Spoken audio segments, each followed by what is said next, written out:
വാപ്പാക്ക് കടമുണ്ടോ, വാപ്പ പട്ടിണിയിലാണോ, ദാരിദ്ര്യത്തിലാണോ, എന്റെ പൊന്നുമക്കളെ, പൊന്നു പെങ്ങളെ, എല്ലാ ദിവസവും നിങ്ങൾ മഗ്‌രിബിന് ശേഷം സൂറത്തുൽ വാഖിഅ പാരായണം ചെയ്യണേ. പട്ടിണിയാവൂല, ദാരിദ്ര്യത്തിലാവൂല. ബഹുമാനപ്പെട്ട അബ്ദുല്ലാഹി ഇബ്നു മസ്ഊദ് റളിയല്ലാഹു തആല അൻഹു രോഗശയ്യയിൽ കിടക്കുകയാണ്.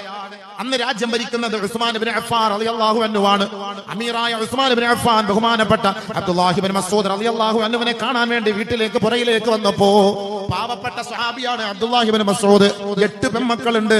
ദാരിദ്ര്യത്തിന്റെ കൊടുമ്പിരി കൊള്ളുന്ന ആ ഒരു അവസ്ഥയിൽ ബഹുമാനപ്പെട്ട അമീറുൽ മുഅ്മിനീൻ ഉസ്മാൻ ഇബ്നു അഫ്ഫാൻ റളിയല്ലാഹു അൻഹു ബഹുമാനപ്പെട്ട അബ്ദുല്ലാഹി ഇബ്നു മസ്ഊദ് റളിയല്ലാഹു അൻഹുവിനോട് ഒന്ന് പറഞ്ഞു, അല്ലയോ മഹാനവറുകളെ, ബൈത്തുൽ മാലിൽ നിന്ന് കുറച്ച് പണം നിങ്ങൾക്ക് വേണ്ടി ഞാൻ മാറ്റി വെച്ചിട്ടുണ്ട്.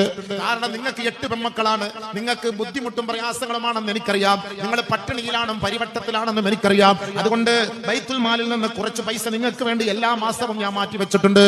ബഹുമാനപ്പെട്ട അബ്ദുല്ലാഹി ഇബ്നു മസ്ഊദ് റളിയല്ലാഹു തആല അൻഹു രോഗശയ്യയിൽ കിടന്നിട്ട് രാജ്യം ഭരിക്കുന്ന അമീറുൽ മുഅ്മിനീൻ ബഹുമാനപ്പെട്ട ഉസ്മാൻ ഇബ്നു അഫ്ഫാൻ റളിയല്ലാഹു അൻഹുവിനോട് പറഞ്ഞ വാക്ക്, എന്റെ ഹബീബേ,